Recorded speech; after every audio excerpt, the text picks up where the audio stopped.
দারুণ মজার tomato sauce আজকে তৈরি করব টমেটো সস বা চাটনি। এটা কিভাবে তৈরি করি সবাই পুরো ভিডিওটা দেখবেন। আশা করি আপনাদের ভালো লাগবে। আসসালামু আলাইকুম ফ্রেন্ডস, সবাই কেমন আছেন? আশা করি আল্লাহর রহমতে সবাই ভালো আছেন। আমি আলহামদুলিল্লাহ অনেক ভালো আছি। তো এখানে বড় বড় 3টা টমেটো নিয়েছি। আর সস তৈরি করতে হতে একটু লাল লাল পাকা টমেটো লাগবে। তো এটা আমি এখন কেটে নিব। তো এটা আমরা খিচুড়ি দিয়ে বা অন্য কোনো ভাজা পোড়া দিয়ে খাওয়ার জন্য আর কি, যেমন এটা দিয়ে খুবই ভালো লাগে। তো এটা আমি কিভাবে তৈরি করি সবাই দেখতে থাকুন। অনেক সহজ একবারে, অত বেশি উপকরণও লাগে না, অল্প উপকরণ দিয়ে আপনি এই সসটা তৈরি করতে পারবেন। ঘরে স্ন্যাক্স বা কোনো ভাজা পোড়া করলেন বা কিছু খিচুড়ি দিয়েও খেতে পারবেন, ভাত দিয়েও খাওয়া যায়, গরম গরম ভাত দিয়ে সব কিছু দিয়ে ভালো লাগবে। তো এটা আমি কিভাবে তৈরি করি সবাই দেখতে থাকুন। তো প্রথমে আমার টমেটোগুলো কেটে নিব, কেটে তারপরে আমি এটা ব্লেন্ডার করে নিব। তো এটা আরেকটা সস আছে, ওটা মানে রেখে খাওয়ার জন্য, কিন্তু এটা রেখে খাবো না, এটা মানে 1-2 দিনের জন্য। এটা বেশি মানে অল্প করে নিয়েছি। আর যেই সস তৈরি করে সেটা অনেক দিনের জন্য, ওইটা না কেচাপ বা যাই হোক। তো এটা আমি 1 দিনে খাওয়ার জন্য আর কি। তো ঝালের জন্য একটা কাঁচামরিচ দিলাম। দেখুন অতিরিক্ত আমরা বেশি ঝাল খাই না, তো এই কাঁচামরিচটা অনেক ঝাল, একটা দিলেই যথেষ্ট। তো দেখুন ব্লেন্ডার করে নিতেছি। তো এই সসটা তৈরি করতে খুবই সহজ, এটা যে কেউ পারে। আরেকটা সস আছে, ওটা অন্যভাবে কেচাপ বলে ওটাকে আর কি, ওটা অনেকদিন আর কি ঘরে রেখে খাওয়ার জন্য। তো এটা যেহেতু আমি 1 দিনের জন্য সেটা, তো এই যে ব্লেন্ডার করে নিলাম। দেখুন যেহেতু একটু পাতলা হবে, এটা একটু পাতলা হবে, বেশি ঘন হবে না। তো এই যে দেখুন এভাবে আপনারা সস বা চাটনি তৈরি করতে পারেন। তারপর আমি একটু এখানে এখানের মধ্যে একটু টমেটোর সসের আছে, মানে মরিচ মিলাইনে আছে ওটার ভিতরে, লাল মরিচ। তো ঝাল না বেশি, আর অল্প।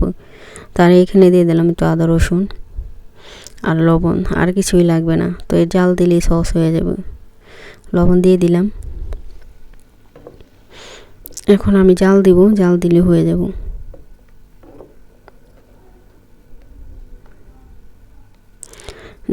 জাল দিলে দেখবেন অনেক লাল হয়ে যাবে। আর আপনারা যদি লাল লাল টমেটো দিয়ে করবেন, আর যদি একটু কাঁচা কাঁচা থাকে বা একটু বেশি টক হয়ে যাবে আর কি, আপনারা আর কেউ না যদি বেশি টক খেতে চান এখানে দিয়ে তেঁতুলও দিতে পারেন। তো টমেটো একটু টকই আছে, এটা অত তেঁতুল দেওয়ার দরকার নেই। তো আমরা আবার আমি আর তেঁতুল দিব না। তো বেশি আর কি যারা টক খান, তো আমার অত বেশি টক বেশি ভালো লাগে না, অতিরিক্ত। তো অল্প অল্প টক ভালো লাগে। তো এটা ভাত দিয়ে খেতে বা ঈদে খেতে, তো এটা জাল দিলে একটু ঘন হয়ে যাবে। ঘন হয়ে গেলে নামিয়ে ফেলবো। তো অনেক সহজ এই সসটা তৈরি করতে।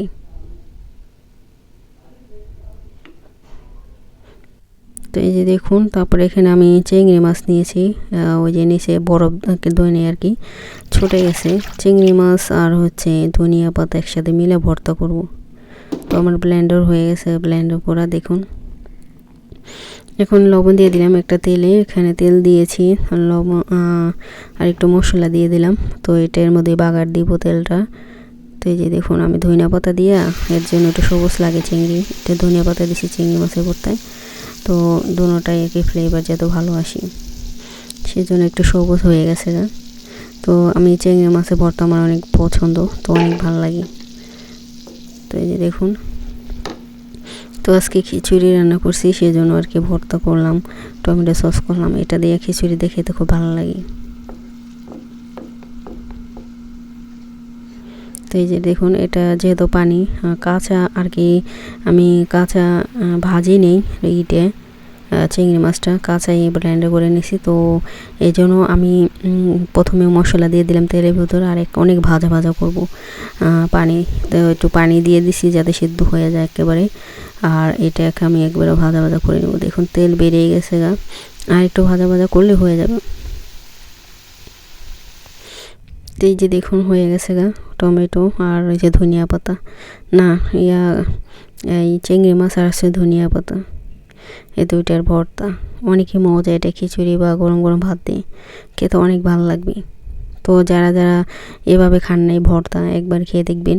আর ভর্তা মানে তো জিভে জল আসে, যে কোনো ভর্তা বা আচার তেঁতুল দেখলে জিভে জল এসে যায় আর খেতে মন চায়। যে কেউ ওই ভিডিও বানাই না কেন, যখনই ভিডিও দেখি তখনই খেতে মন চায়। আজকে ছোট ভিডিওটা, সবাই ফুল ভিডিওটা দেখবেন, লাইক দিবেন। আশা করি সবাই ভালো থাকবেন, সুন্দর সুন্দর কমেন্ট করবেন। সবাইকে অসংখ্য ধন্যবাদ।